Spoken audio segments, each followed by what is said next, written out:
নমস্কার বন্ধুরা, বুলবুলের রান্নাঘরে সবাইকে স্বাগত। বড়দের প্রণাম আর ছোটদের অনেক অনেক ভালোবাসা জানিয়ে শুরু করছি আজকের রেসিপি।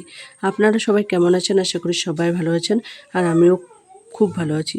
তো আজকে আমি আপনাদের সাথে শেয়ার করব কচুর লতি দিয়ে সবজি। তো আমি কচুর লতি কেটে নিয়েছি এখানে, আর পুঁই দিয়েছি, আলু আর পেঁপে একসঙ্গে সবগুলো রান্না করে দেখাবো। তো রান্না করার জন্য আমি কড়াই বসিয়ে দিয়েছি উনুনে। কড়াই গরম হয়ে গেছে, কড়াইতে দিয়ে দেবো পরিমাণ মতো সরষের তেল। এবার তেল গরম হয়ে গেছে, যেহেতু আমি নিরামিষ বানাবো তাই দিয়ে দেবো ফোড়নে 5 ফোড়ন। 5 ফোড়নটা দেওয়ার পর আমি দিয়ে দেবো ওই কেটে রাখা কচুর লতিগুলো। এবার কচুর লতিগুলো ভালো করে নেড়ে চেড়ে উড়িয়ে নেব। এবার ভালোভাবে নেড়ে চেড়ে কষিয়ে নেব।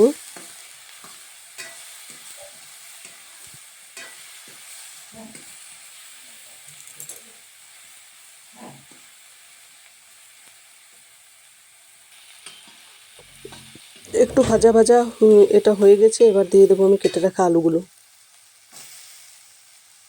এবার আমি কেটে রাখা আলুগুলো ভালোভাবে নেড়ে চেড়ে মিশিয়ে নেব। আর বন্ধুরা, যারা এখনও আমার নতুন বন্ধু আছেন, এখনও চ্যানেলটা সাবস্ক্রাইব করেনি, প্লিজ আমার চ্যানেলটা সাবস্ক্রাইব করে আমার পাশে থাকার অনুরোধ রইল। এবার আমি কেটে রাখা পেঁপে পুঁই সব দিয়ে দেবো। সবগুলো একসঙ্গে দিয়ে ভালোভাবে নেড়ে চেড়ে কষিয়ে নেব।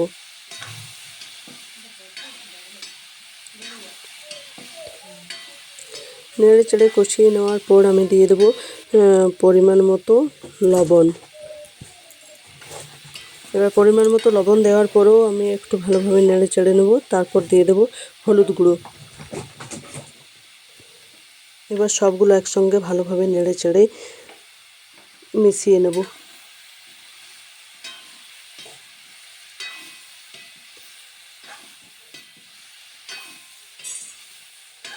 মেশানো হয়ে গেছে, এবার আমি একটা থালা ঢাকা দিয়ে দেবো কিছুক্ষণের জন্য।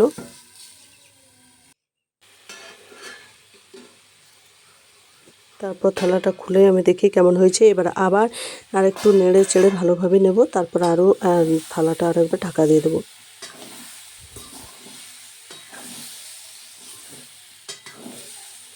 ভালোভাবে নাড়াচাড়া হয়ে গেছে, এবার আমি আরেকবার থালাটা ঢাকা দিয়ে দেবো। আর একটু পর থালাটা খুলে আমি নেড়ে চেড়ে তারপর বেটে রাখা মশলাটা দিয়ে দেবো। আমি বেটে রেখেছি জিরে, ধনে, লঙ্কা আর সর্ষে একসঙ্গে বেটেছি। তো সবগুলো আমি দিয়ে দেবো।